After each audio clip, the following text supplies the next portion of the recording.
With a yo-ho-ho, it's Tale of the Toaster, and welcome to the top 10 games I played in 2016. This year I played a ton of excellent games, old and new, to the point where I simply can't keep them to myself anymore. I have to share my year with you all. Because there's so much to say about a topic that will go out of date within a week, please don't expect much in the way of editing in this countdown. It'll mostly just be single, continuous clips of the games, while the focus is my commentary. If you want countdowns where I put my editing skills to the test, then Challenges Approaching is the channel to be on. Here, I just want to talk. Before we get started, I need to get the ground rules out of the way. Firstly, all the footage you're seeing right now is of honourable mentions, games I enjoyed this year, but they weren't enough to crack the top 10. I'm not including games that I've beaten before, so Inazuma 11-2 Firestorm doesn't count, despite that Let's Play being a pleasure to record. To keep things varied, I've had to restrict the list to a one per franchise rule. You're essentially watching the top 10 series I played in 2016. That's why I've included an extended entries section when the game's name comes up in each segment, where you can see other games from that series that I've beaten this year.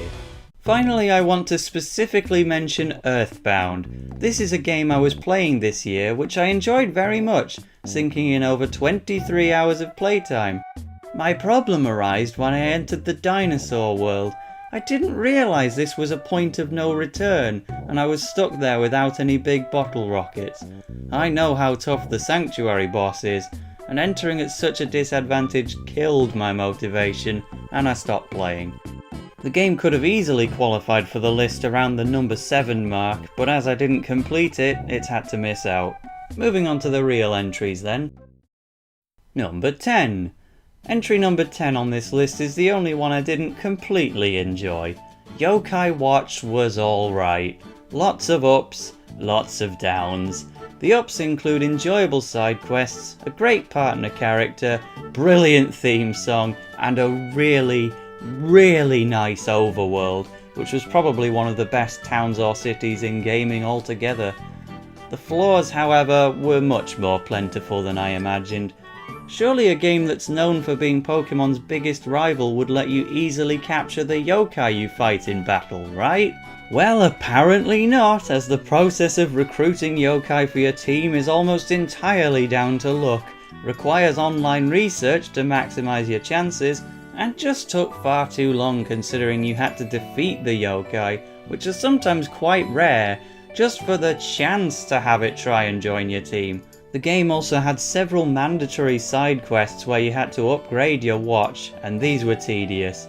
Level 5 games such as Inazuma 11 and Little Battler's Experience had taught me to expect some semblance of a story, no matter how childish their games can be, but Yokai Watch had almost completely no plot. Overall though, the good outweighed the bad, even if it was a fairly narrow call, and there is no forgetting the joy to record that was Chaps Play Yokai Watch. Number 9. Kirby Planet Robobot. This one was quite the surprise to me, as I'd previously watched Let's Plays of Kirby's Return to Dreamland and Epic Yarn, and I even started Kirby Triple Deluxe myself, but I wasn't greatly fascinated by any. I didn't have great expectations out of Planet Robobot, and I had no intentions of buying it, but the hype train of top 5 Kirby copy abilities doing so well on Challenges Approaching inspired me to pick it up on launch day. This proved to be an issue because I was at my mum's house in Goole, where there are literally no game shops in a 30-minute radius, and I had to take the train all the way to Doncaster just to get it on that day. As Renkudia was the mastermind behind top 5 Kirby copy abilities, we decided to play this game together, playing one level each before swapping. And it was way better than I anticipated. In fact, I'd probably be bold enough to say it is the best Kirby game, unless you have like 3 top level banter mates for playing Return to Dreamland with. The level themes were really varied, the Robobots were so much more enjoyable than they looked in the trailers, and this is basically the only game that I've played that actively makes me want to use Amiibo. The downside for me is that while playing games collaboratively is fun, and it worked like a dream when we played through Sonic Adventure DX in 2014, it didn't work out perfectly here. By me playing the first level of the game, it meant that Ren pretty much beat every boss in the game, and the game took months to complete because we both had to want to play it at any one time. Number 8. Hamtaro Ham Ham Games was also a game I played alongside Renkudia, but in stark contrast to the last entry, I beat this one in a day. I am bending the rules a little here, as I first played this game back in 2013, but I never actually managed to win the games. 2016 was my first time truly beating the game. It was much easier to beat the game when I was sat beside an admin from the world famous Ham Ham Kingdom forum, rather than trying to beat it on my own. One of my favourite games ever is Mario Tennis Power Tour on the GBA, so an Olympics game for the GBA was always going to appeal to me, and this did so with charming characters and fun minigames. Very much a niche interest, but I liked it a lot. Number 7. Pokemon Sun. I don't know whether this counts as a surprise or not. I'm sure everyone was expecting a Pokemon game to appear on the list, but I have no doubt that the other countdowns of this ilk will put Sun and Moon in at least the top 3, yet for me, it's only at 7. In fact, it almost missed out on the list altogether. In March of this year I had a long train ride to Glasgow to pass, and playing through Pokemon Yellow version's Special Pikachu edition filled that time nicely. I picked up 4 gym badges on those 2 journeys alone. However, I have edged in favour of Pokemon Sun, and the reason for that, spoiler for the second island, is that Colress is in this game. Yes, that's the reason, and I shall not be dissuaded. Black and White 2 were great. I thought Gen 7 was good, but in what's probably an unpopular opinion, I vastly preferred X and Y. Sun and Moon's new format was novel, but I quickly came to realise that I had no sense of how far through my journey I was, especially when the islands varied in size, and as a result, I finished the game with only 4 team members: Primarina, Crabominable, Serena, and Honchkrow. Genuinely, my biggest regret on the journey was not putting a Trubbish on my team, and I was extremely disappointed when I learned that Type Null wasn't available until the aftergame, having planned to use one. Number 6. Ace Attorney is a series that I'd wanted to get into for a very long time, yet I only did so in late 2016. At this stage I've beaten the first game in the original trilogy, which was a lot of fun, and I'll be playing Justice for All soon, but my particular choice for this list is one that might be slightly controversial. I was just lazing about in bed one day when, for no reason whatsoever, Ren came home with a gift and threw a copy of Professor Layton vs Phoenix Wright Ace Attorney towards me, and considering how much that game costs, I started it immediately, despite at the time only having very limited experience with Ace Attorney and Layton. I found myself quickly immersed, as swapping between the 2 gameplay styles kept me intrigued where the 2 series hadn't managed when I tried them previously, though to give more credit to Ace Attorney, I only gave up on the one I'd tried in the past because for whatever reason I tried to start with the 3rd game. I didn't realise you could save mid-trial either, and I quickly gave up. Every Layton segment gave me an incentive to continue, knowing a trial was coming up. Every Ace Attorney segment gave me incentive to continue, knowing exploration and puzzles were coming up. I'm normally put off by medieval themes and characters, but when blended with the modern views of the main characters, I actually grew very attached to the setting and the people who lived there, and it's this aspect which makes me prefer this crossover to Ace Attorney 1. Only just though.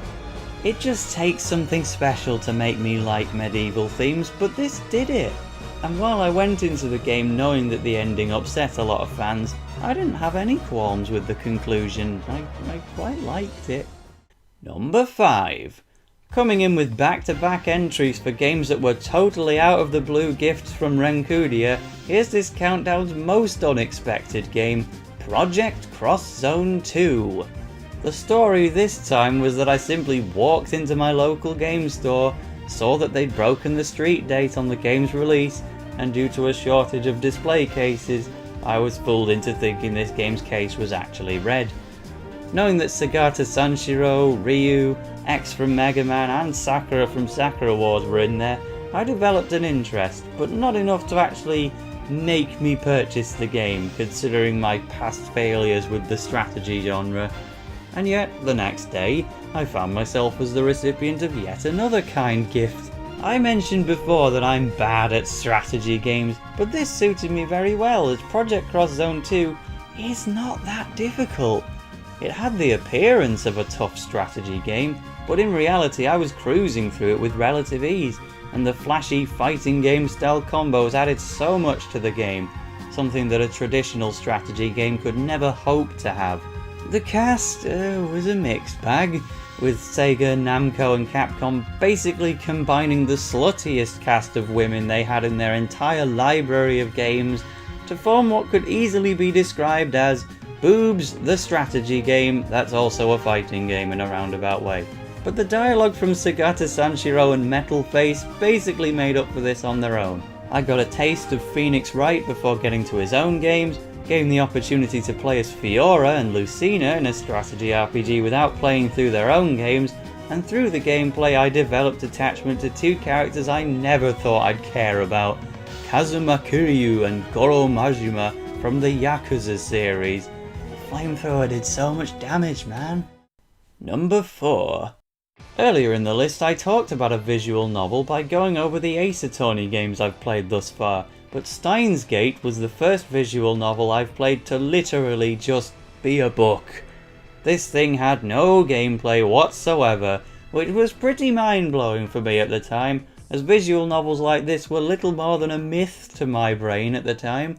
Still, this is at 4th place on the list. That must say something about the game's story, right?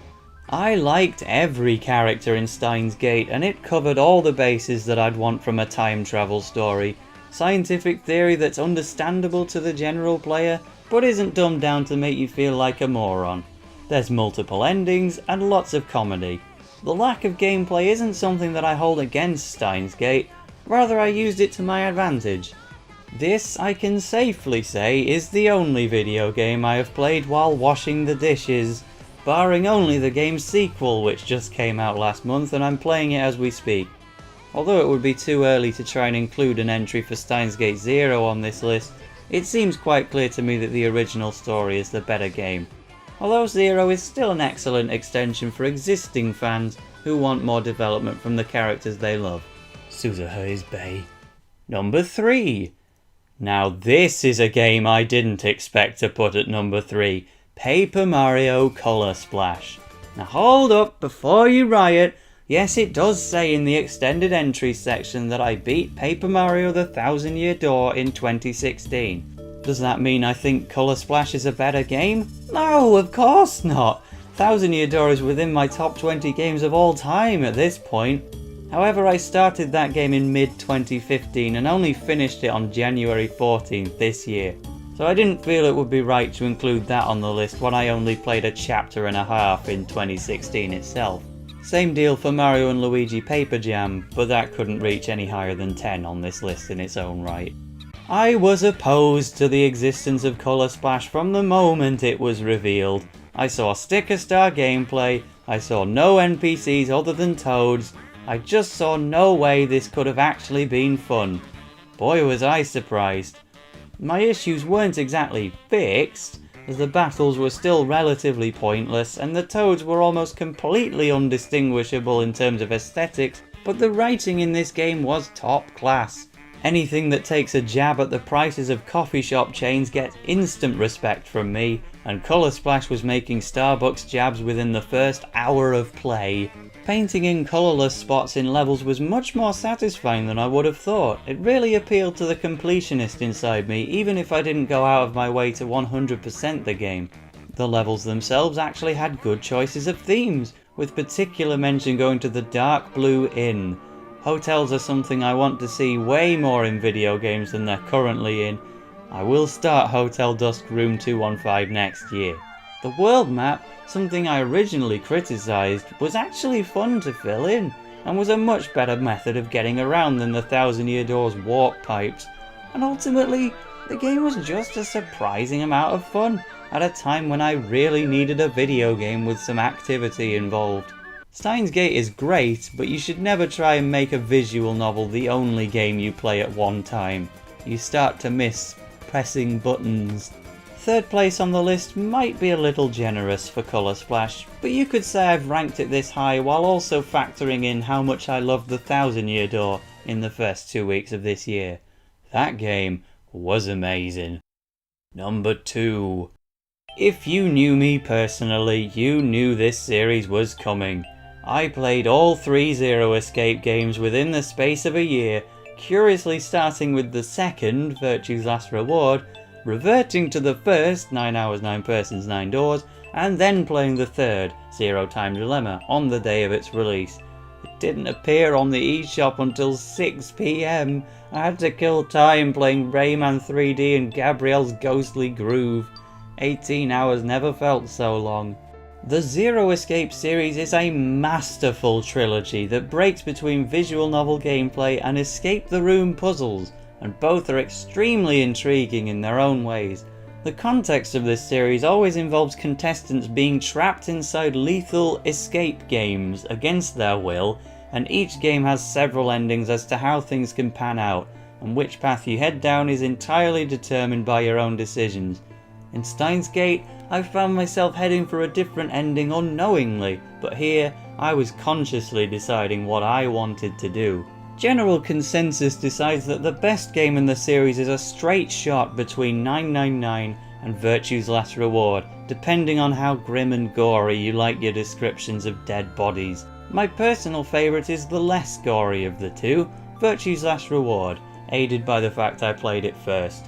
The overarching story is among the best I've seen in any game, and the scientific theory mixed in genuinely interested me. Particularly the theories about timelines, as I could relate it back to my own experience. Back in 2014 I waged a bet on Super Smash Bros. Brawl against Dedicated Specialist in a video that was never released by the tournament host, thanks Lotus. If I won the set, Dedicated Specialist would have to buy Inazuma 11, and if I lost, I'd have to buy his favourite game of the moment, Virtue's Last Reward. I won that particular set, yet it's mind-boggling to think that if I won the bet, I would have entered a timeline where I enjoyed the series much earlier than 2016 and experienced the heartbreak of Zero Escape 3 being cancelled before its late revival, just around the time I got into the series. That was convenient. It is my humble opinion that these games are essential to play. They positively changed my outlook on physics, theory, gore, visual novels, puzzles, all sorts of things. The first 2 games are being released as a duology on the PS Vita and the PS4 next year, so if you have one of those consoles, you have to pick it up. I know a visual novel filled with puzzles and death doesn't sound that great, but it's something that has to be played to be believed, and the fact that this isn't number 1, it startles me, but the show must go on. Number 1. Spike Chunsoft is top tier. Choosing between the Danganronpa and Zero Escape series is an extremely difficult decision to make, but I've narrowly placed my allegiance with Danganronpa, purely because it has a larger and better cast of characters. Like its sister Spike Chunsoft visual novel, Danganronpa also focuses on a game where captives are trapped against their will, vying for escape, although the difference here is that the characters are actively encouraged to kill each other to make that happen. That makes Danganronpa sound like the much more sinister game, yet at the same time it's also far more light-hearted, with unlimited food, safe beds to sleep in, and lots of free time to just chat with your classmates, and the banter is most excellent. This is particularly true in Danganronpa 2 Goodbye Despair, which is the game that officially tops this countdown. The second game's cast isn't necessarily better than the first, in fact there's some absolute trash mixed in there, but their interaction between each other is much more natural and more enjoyable as a result. And it's got, well, I don't want to give too much away in case you've yet to play these gems, but let's just say one of these characters is 100% gold. The trials in this game are genius and always keeping me guessing. It made for a great gateway to get me started on the Ace Attorney series. By the time I made it to Case 5 in Goodbye Despair, my mind was blown. I've managed to sink over 100 hours into the two games combined, and that's not even including the third-person shooter spin-off, which was worth playing just for Monokuma's death sound effects, and also the Danganronpa 3 anime, which aired in the later stages of this year. The Zero Escape series is something I tell people they need to play, but I know it won't happen because people are too easily put off by puzzles or their lack of the right console. However, there is no excuse not to experience Danganronpa, one of the greatest series of all time. Either wait for the PS4 remake or go get it on Steam now. You've got Christmas money to spend. I mean, I guess it has an M rating, so maybe you're not old enough. I'm thwarted by my own words. And so that's it for the list and the year of 2016. I have my doubts I'll ever experience a year of gaming as good as this was for me, which feels like such an ironic thing to say in the face of Nintendo outputting next to no good games this year. Still waiting for Inazuma 11 Go Galaxy, lads. On screen you can see what the order for this list would have been if I didn't restrict it to one per franchise, still excluding the Thousand Year Door. I can't see solo countdowns becoming a habit on Tale of the Toaster, but keep an eye on challenges approaching for more edited, better content. Thank you all for watching.